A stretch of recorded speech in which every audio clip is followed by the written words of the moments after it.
Halo Sobat Lakasi Menyablon, pada podcast kali ini saya tertarik banget untuk membahas sesuatu yang cukup sering diperbincangkan di antara teman-teman saya. Mereka umumnya adalah lulusan kuliah, baru lulus kuliah, pengen membuat usaha yang kalau bisa penghasilannya itu dapat menghidupi kehidupan dia, dapat memenuhi kebutuhan-kebutuhan keseharian, kalau bisa lebih. Mereka pengen membuat usaha yang kalau bisa sebulan 2 bulan itu sudah bisa balik modal. Banyak yang seperti itu. Untuk memenuhi standar ini, mereka tentunya membutuhkan modal yang cukup besar, tempat yang cukup strategis, dan menu-menu yang cukup menarik perhatian orang.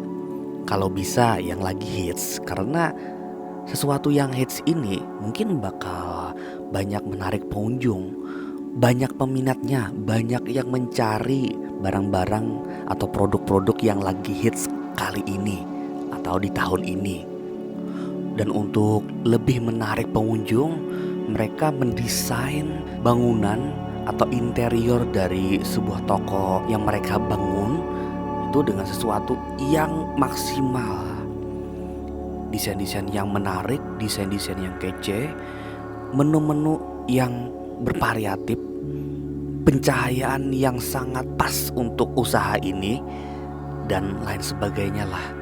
Yang jelas mereka mungkin banyak melis hal-hal yang harus dipenuhi untuk membuat usaha sesuai dengan referensi mereka di internet atau di tempat-tempat lain di dalam kota tersebut atau di luar kota juga bisa. Namun untuk memenuhi semua keinginan ini, mereka membutuhkan modal yang cukup besar, gak sedikit. Dan diharapkan dengan modal yang cukup besar tadi, mereka dapat balik modal dalam 1-2 bulan ke depan. Kalau bisa secepatnya lah, agar setelah balik modal mereka dapat hidup layak, hidup nyaman, hidup sukses. Ya seperti apa yang mereka lihat di jalan-jalan. Wah, ini cuma jualan ini aja, tapi mereka dapat hidup, mereka dapat jajan, mereka udah bisa beli motor, udah enak banget lah. Padahal cuma jualan kayak gini aja. Itu mungkin yang mendasari keinginan teman-teman untuk membuat usaha yang menarik tadi. Memang pertimbangannya kalau tidak terpenuhi yang tadi, usaha mereka akan sedikit lambat berjalan, sedikit butuh waktu untuk menjalankan usaha tersebut. Dan mungkin mereka berpikir kalau nggak seperti itu mereka tidak dapat keuntungan yang lebih besar. Begitu sih. Nah, di sini saya mencoba untuk mengulik kembali tentang apa yang saya bahas barusan. Mungkin teman-teman pada posisi itu saat ini, mungkin ya. Dan kalau teman-teman pada posisi itu saat ini, nah berarti ini cukup menarik ya untuk diperbincangkan. Memang kalau seandainya teman-teman punya uang yang cukup banyak, punya modal dari orang tua yang cukup banyak, atau pinjaman di bank yang cukup banyak, bisa saja terjadi hal-hal yang barusan. Namun beberapa teman-teman tidak seperti itu. Beberapa teman-teman punya modal yang pas-pasan, apa adanya lah, gak cukup banyak. 1 juta aja udah cukup berat gitu loh untuk memulai usaha. Padahal pengen membuat usaha. Akhirnya alasan yang keluar dari mulut adalah gak cukup modal. Aku gak punya modal buat usaha. Seperti itu sih biasanya. Dan ini bener-bener alasan yang cukup pelasik, yang sering banget keluar dari mulut teman-teman. Dan akhirnya mereka itu 1-2 tahun itu nganggur. Gak ada hal yang mereka produksi, gak ada keuntungan-keuntungan yang mereka nikmati. Ya karena berfokus pada modal tadi saja, buntu pada modal tadi. Ya karena emang gak punya modal, mau usaha apa gak bisa. Mungkin alasannya, wah aku gak kreatif, aku gak bisa, aku gak bisa ini, aku gak bisa ini, aku gak bisa itu. Kehidupan terus berjalan sobat. waktu terus berputar. Kalau kita menunda sebulan, 2 bulan, 3 bulan, akan sangat rugi kalau kita tidak produktif untuk membuat sesuatu. Kalau hanya bertumpu pada usaha yang sukses itu membutuhkan modal yang besar yang gak ada habisnya. Teman-teman akan stop pada posisi itu saja. Dan itu bisa berlangsung selama setahun, 2 tahun, 3 tahun. Gak terasa 2 tahun itu berlalu begitu saja menjadi seorang pengangguran. Ya emang gak terasa, apalagi kalau teman-teman itu masih hidup dalam lingkungan keluarga yang cukup damai, cukup nyaman.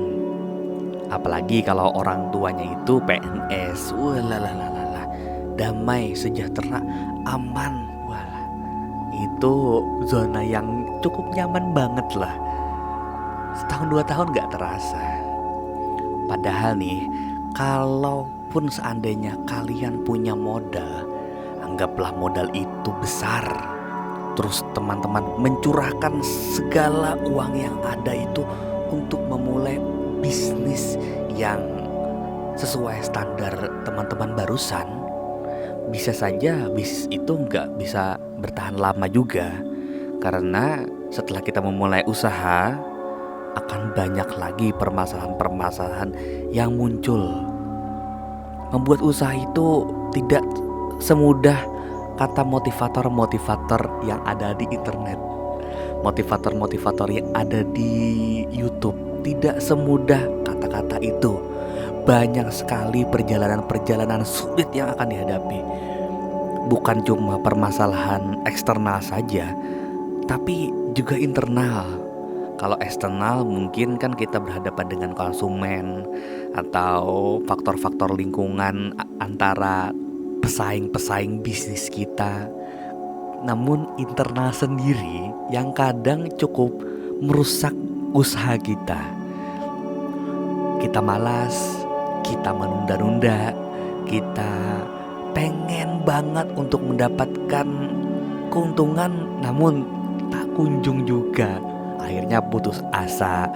Banyak banget yang seperti itu.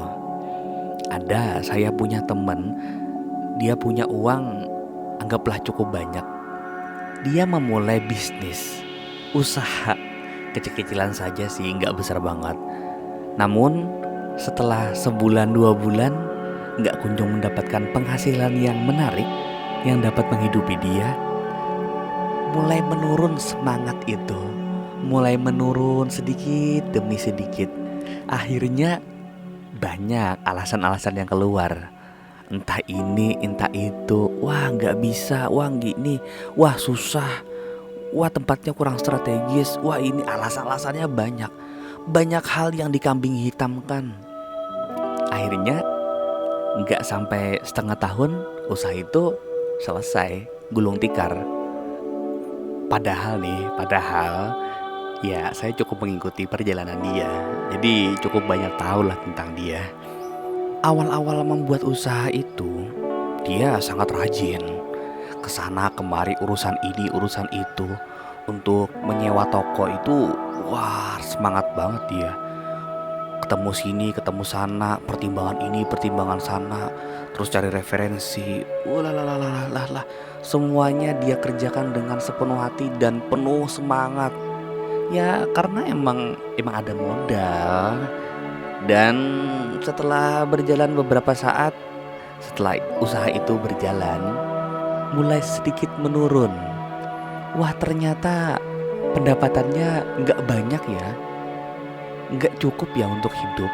Ya banyaklah alasan yang muncul setelah itu. Ya seperti yang saya jelaskan barusan. Ya emang seperti itu usaha. Usaha itu berat. Karena kita benar-benar dituntut untuk mandiri banget. Segala hal kita semua yang ngatur, segala hal kita semua yang urus. Dari bangun tidur sampai pengen tidur lagi, itu benar-benar kita semua yang mengerjakan. Gak ada orang lain yang membantu kita dengan sukarela. Itu gak ada. Jadi benar-benar pertanggungjawaban itu ada pada tangan kita. Masalah-masalah kecil, ya harus kita selesaikan dengan tangan kita sendiri. Nggak ada yang mau membantu. Kita benar-benar sendiri saat ini. Ya karena kita memulai usaha itu sendiri. Kecuali kita bersama teman, nanti bakal banyak lagi pembahasan tentang itulah. Banyak lagi permasalahan-permasalahan tentang itu. Yang jelas kalau membuat usaha itu sendiri itu berat banget. Tapi hasilnya pun kita dapatkan sendiri juga.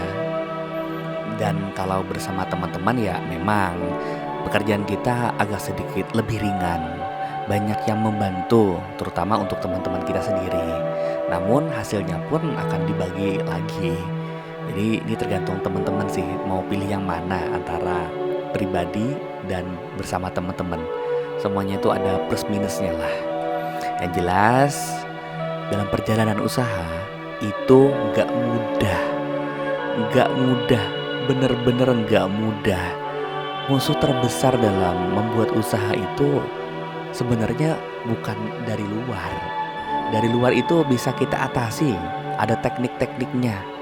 Sebenarnya yang paling berat itu adalah pada diri kita sendiri. Kita malas, itu salah satunya sih. Kita malas, kita menunda-nunda, atau kita mengesampingkan permasalahan-permasalahan remeh-temeh. Kita coba untuk menenggelamkan permasalahan tadi. Kita gak coba gagas. Ya permasalahan kecil tadi lama-lama akan menjadi virus. Nanti kapan-kapan kita bahas lah tentang virus dalam usaha. Yang jelas usaha pribadi itu benar-benar berat. Tidak seperti apa yang kita lihat di luar.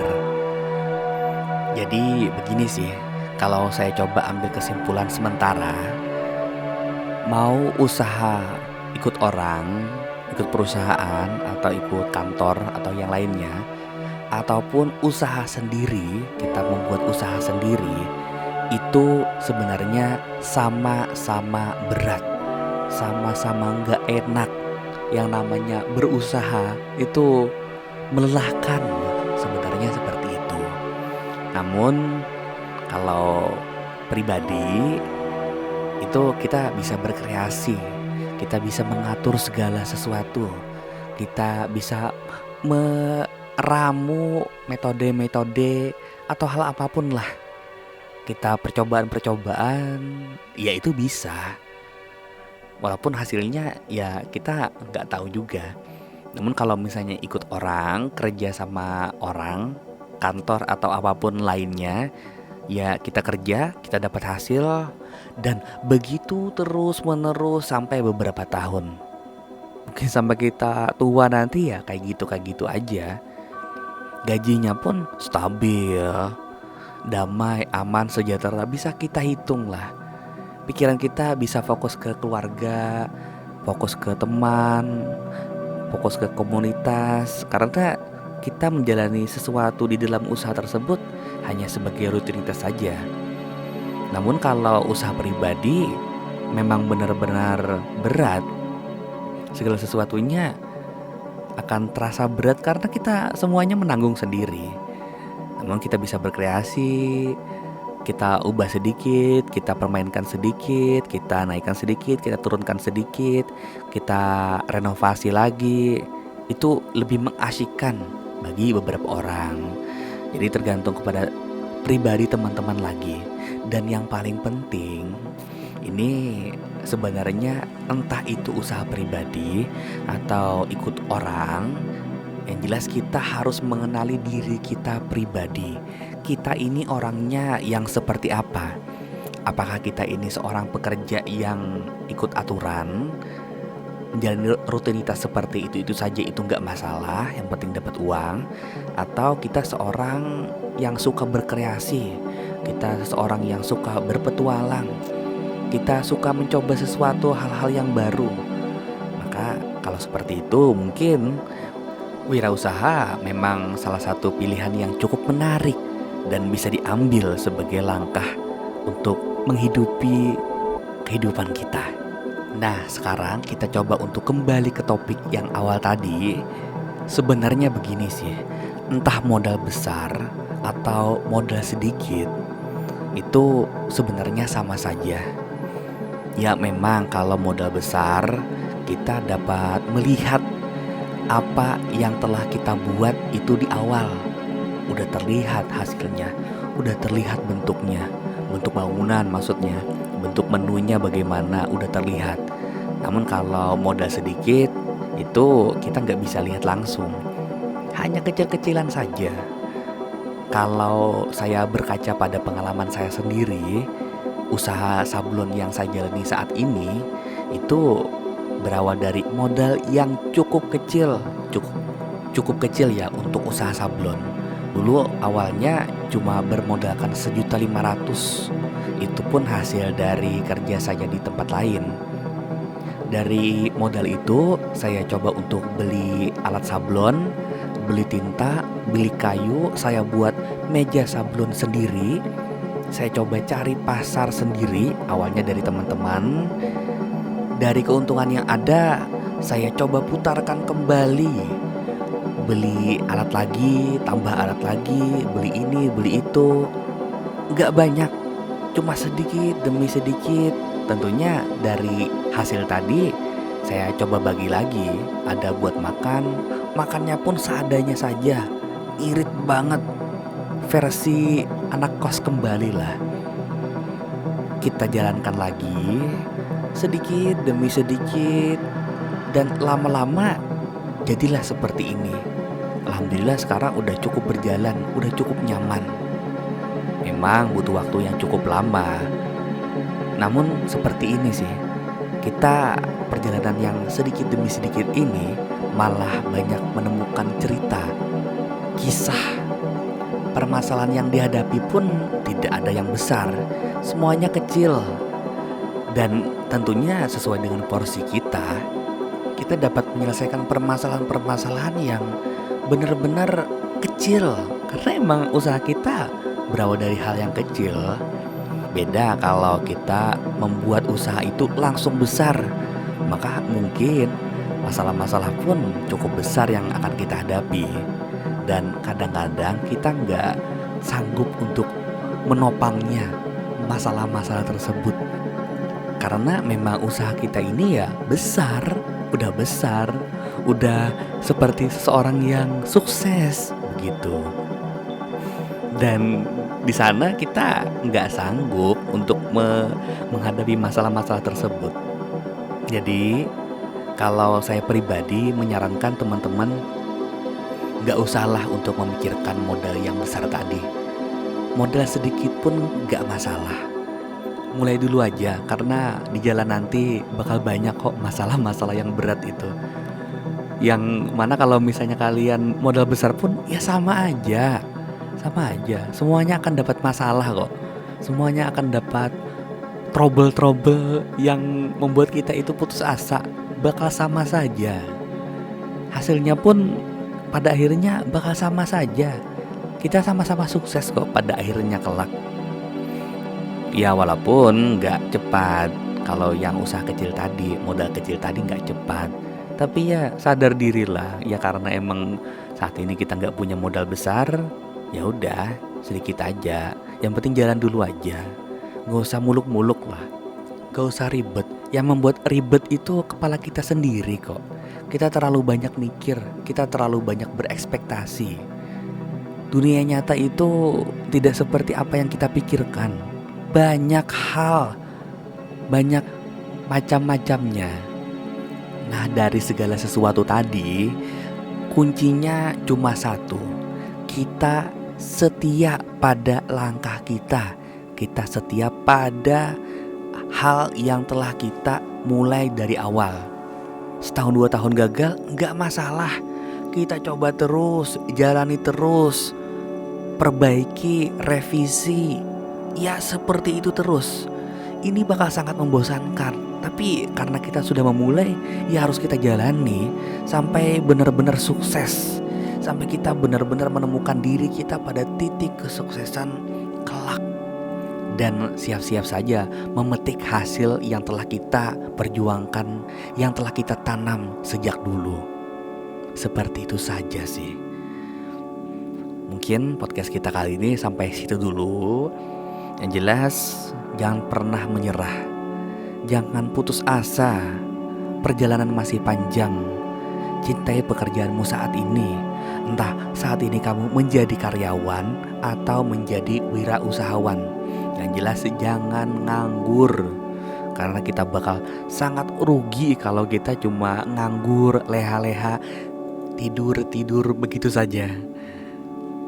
Dan satu hal yang biasa saya ingatkan kepada teman-teman tentang satu hal yang cukup penting lagi, yaitu adalah lakasi menyablon, jangan kena-kena masuk. Kayaknya teman-teman perlu subscribe channel ini deh, biar tahu update podcast kita yang selanjutnya. Tolong banget loh. Ini saya benar-benar minta tolong loh untuk subscribe, like juga ya kalau teman-teman suka. Aduh ya Allah. Semangat bro.